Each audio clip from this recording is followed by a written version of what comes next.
night, about 8 hours. Everybody's starting to wake up now. There's movement in the house, but while the images are still fresh in my head, I'll take you through them. It was quite an amazing dream, the battle at Armageddon. It's not quite what I expected. The back of my mind, I was expecting something like Hollywood, where there's two opposing forces and they clash together. But it's not like that at all. It was totally different. Okay, the dream started off again, looking at those 4 blocks. The 4th block, it painted itself to look like that shot or that scene or the picture between the Valley of Armageddon, where all the soldiers were gathered in the One World Army, and the Light Road, where all the heavenly soldiers are, the heavenly warriors are. And anyway, it started off. I was floating above the whole thing. I could see the 7 groups of people and angels, and the number in total. I don't know exactly, but I get the impression it's somewhere between 70,000 and 700,000, which I thought was a very small number, since there were about 200 million soldiers in the field of Armageddon. But when the battle was happening, I understood why the Lord had such a low number, because he basically didn't need to match number for number, soldier for soldier. Anyway, the whole thing started. I was floating above, and I could see the groups. There was the 2 groups of angels that were the smaller angels, and then the group of behind them were the ones that were on horses, and the group behind them was the tall angels, the 30-foot ones with the spears and the red cloth, and then behind them were the 2 groups of redeemed, the raptured believers. Some were ground troops, you could call them, and some were air troops, you could call them. And then behind them were the singers and the instrument players. And there was like tens of thousands, even millions of them. And then behind them, along Heaven's field, Heaven's plains, were all the rest of the citizens of heaven. And there are like billions of people. So out of the billions of people in heaven, there's just a very small portion that were allowed to be, or recruited, or were asked to be inside the Lord's warriors that were going down to the battle.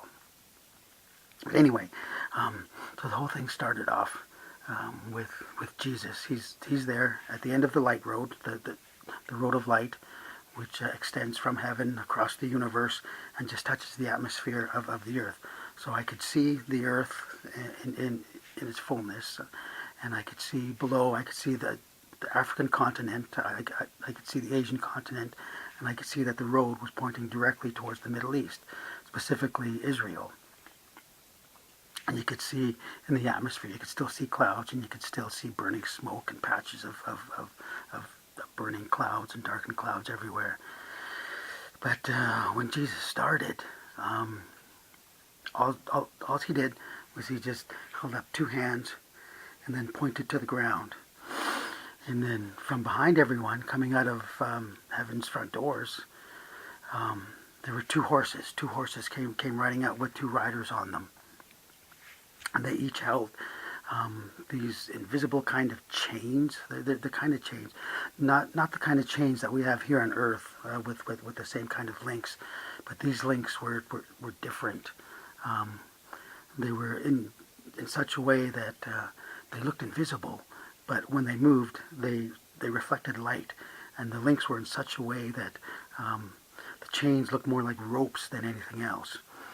But you could tell they were designed to bound something really, really strong, and to keep it from keep whatever was bound from escaping or breaking the chain. But anyway, these two figures on their horses came flying by, and they landed right beside Jesus. And I asked my angel guide, who are those? And then he just simply said, Michael and Gabriel. So the archangel Michael was there, and the messenger Gabriel was there too. And then Jesus looked at both of them in the eyes, and he said something in a language they understood. And then they both sped off. They left the road of light and headed down to the planet Earth towards Israel. And then Jesus he lifted up another hand, and then a third angel came from heaven's front door.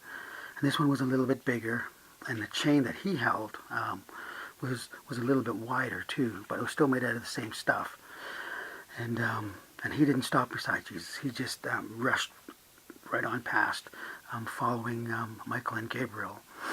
And then in the spirit realm, I was pulled towards them, just pushed off, and I must have been going almost 1,000 miles an hour. If my body were prone to the forces of nature, the laws of nature, that on Earth, my face would have been pulled back. I would have felt the friction of the atmosphere.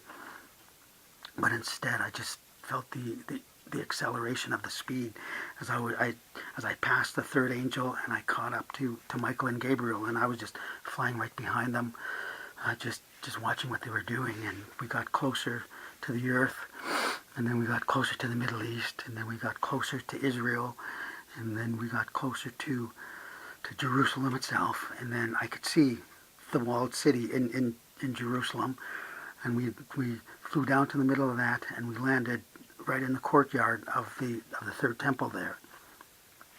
And Michael and Gabriel got off their horses, and they just casually strolled up to the temple. I could see that they gave it kind of a nod out of respect for God, because it was God's house. Basically, it had just been taken over by the Antichrist and the false prophet. And there were guards there on the outside, and the guards tried shooting them, but the bullets just passed through. I mean, it was like nothing. Man's weapon have absolutely no effect on heavenly matter and heavenly beings. So Michael and Gabriel, they just made a little gesture, and the guards fell down. They were just immediately rendered unconscious.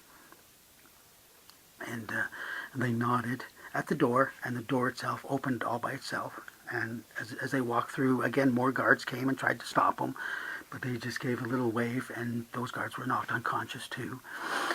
And then they went into the throne room, and again, more guards, but they were rendered unconscious. And then I could see terror and fear in the eyes of the two people that were there by the throne. One was the beast, and one was the false prophet. And they were both scared out of their wits. They had no idea that the power that they were dealing with. They thought the power of Satan was great, but it's useless. On a scale of 1 to 10, Satan is a 1, and the angels are a 10 plus. And on the same scale, God's power is infinite. It just goes on. It can't even be measured. But anyway, Michael and Gabriel, they just grabbed each of the people, each with one hand. Michael grabbed the beast, lifted him up in the air, and Gabriel grabbed the false prophet and lifted him up in the air. And then they just kind of moved the rope around, and then the rope itself wrapped itself around, and it bound them tight.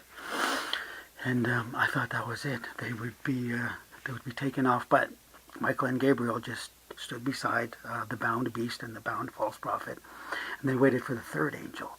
And the third angel came into the temple. He was much larger, about a 15-footer.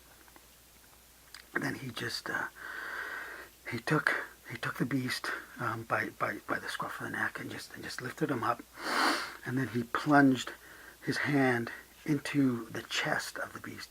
But he didn't break the skin. He didn't go into it. He didn't draw blood or anything. He just plunged his fist into the chest in a spiritual sense. And then he ripped out Satan, because the beast at that point had been possessed by Satan. So when this angel ripped Satan out of there, the beast became the Antichrist again, because he had two souls. It was the human soul of the Antichrist was left in the body and was left without Satan. And Satan was there just being held up by this one angel who took his chain and he just wrapped it around him. And then, it was only then that Michael and Gabriel took the false prophet by the back of the neck, and then they just flew off into this kind of circle of light, this glow of light. They went into another dimension somewhere.